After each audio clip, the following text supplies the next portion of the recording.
everyone. Welcome back to the Caffeinated Classroom and another edition of Teacher Tip Happy Hour, where I give you quick, actionable tips that you can use right now in your classroom. Today, we're going to be talking about something that I know every English teacher out there, like myself, has dealt with, and I would dare say most other teachers. How do we get them to read what they've been assigned to read? Beyond SparkNotes, beyond some sort of a YouTube chapter summary, beyond making their best friend tell them in 30 seconds before the bell rings what happened in the reading so they can succeed on a quiz, right? How to actually get them to read what we've assigned them to read, because, well, we assigned it for a reason. So let's get into that right now. Cheers.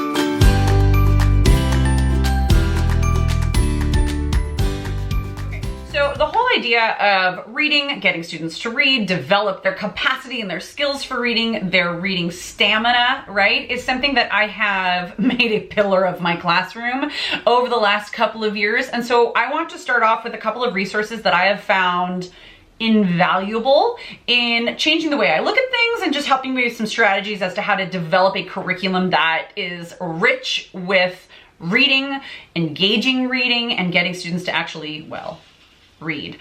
Two books that I highly suggest, and I will link in the description box down below. The first one is called No More Fake Reading, and it is amazing. It will tell you start to finish how to design a blended like reading or novel or a choice unit for both novels and literature and for nonfiction. And then the other book that I want to tell you about that, once again, these two in tandem changed my whole world, is called A Novel Approach. So check those out.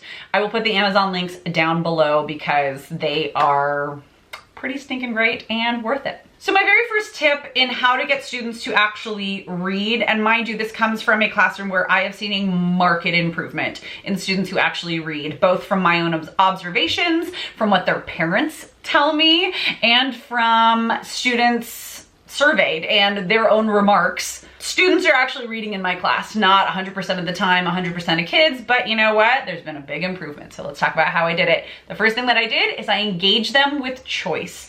Engage your students' interest by giving them choice in the content that they're going to be consuming. My classroom follows California Common Core Standards, which is based in skills. Therefore, the learning in my classroom is based in skills, not focused directly in content. Therefore, I've opened myself up to a world where students have choice in what they read. When we have choice in the things that we can do, the things that we see, the literature or like materials that we consume, the content that we consume, we are going to have some innate buy-in in the first place, and students are absolutely no different. So giving them choice in the things that they read is like step number one, and that will get you seriously like 50% of the way there. The second thing that I like to do to actually get students to engage with something that they've chosen to read is to give them to the why. Like, why am I assigning this? What are they going to get out of it? Be extremely transparent with why I need them to read this and why they need themselves to read whatever this is.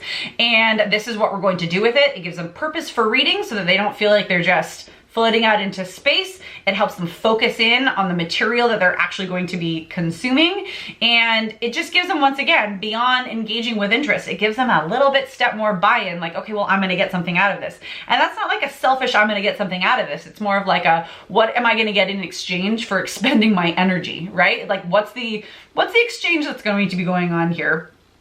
And they deserve that why, quite frankly. Because I said so is not a very fair answer, but saying, because you're going to learn about another world perspective, and then we're going to practice discussing how to disagree with somebody and still be able to respect them afterwards. Like, oh, okay, I'm gonna go ahead and read this article then really fast. Another great way to get students to actually read is to give them time to do it in class. Like, it sounds really like, yeah, duh. But we as teachers are extremely pressed for time. Like, there is no teacher who says, you know what, I just really wish I had more to teach. I've just got so much extra time. Like, that's not a thing that happens in classrooms pre-K through 12. It's just not what goes on in our class. And if it is, please tell me how you found that magic wand, because like I don't have enough time to do everything. And yet, if reading is something that's truly important to me, which it is in my classroom, I make time for it. I make time for it almost daily. If it can't happen daily, it surely happens weekly. And if we're doing something like a novel unit, you best believe we are going to be spending at least 2 days of our class reading. if they can read in the classroom with me there to support them and support their building of their skills and their stamina and their comprehension, well then I'm able to really directly teach reading skills. If I can directly teach reading skills and students are confident in reading, guess what they're gonna do on their own? Read. Like, they have to feel confident in their skills, and way to do that is so that I can be there to support them. I give them time in class. And plus, if I give them time in class and that's like the thing that we're doing, well then guess what?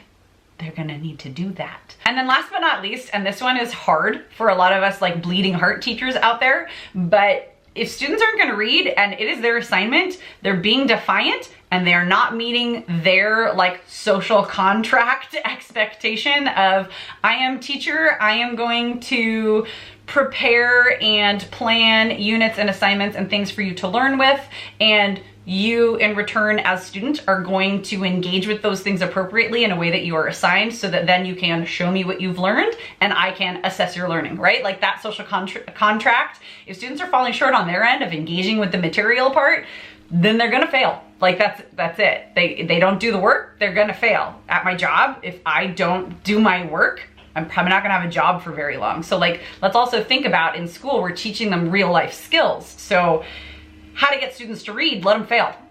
And give them opportunities to make it up and give them opportunities to learn from that mistake and learn from those moments and grow, but also like allow them to cheat themselves of their own success so that they can learn from those things. And it's not just like cautionary tales and warning, but actually like, yeah, you keep doing that, you're gonna fall on your face. Oh, look, you fell on your face because you kept doing it. Sounds like a natural consequence to me. All in all, those are the ways in which I engage my students, those are the ways that I get my students to read, that I have fostered and created a culture of readers in my classroom, and I continue to do so. It's not like something that I like one and done, it just happens now. It's a practice. These are strategies that I have woven into my own daily teaching practice, engaging them with choice, being transparent and telling them why all the time, to the point where they're like, we get it. If they're saying we get it, we know why, then I'm finally doing my job, right? And then also giving them time in class. That is a part of our routine, is to read in class. It's an expectation, it's part of our culture, so we're gonna do it, and I'm gonna read with them sometimes, and I'm gonna talk to them about what they're reading, and it's part of what we are doing. Also allowing them to fail. And not the spiral to continue, but allowing opportunities to make up for what has been lost, and like learning from those mistakes. So there you have it. That's how I get students to read. Please, please, please, if you've not already done so, make sure you subscribe, like this video, click the bell so you get notifications for every time I post another one of these.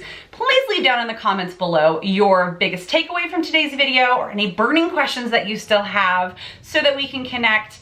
If we are not already connecting on social media, please follow me there. I am on stories just about every day on Instagram, talking about all of the things that I'm talking about here in these videos. You guys, that's about it. I will see you next time. Thanks for watching. Bye.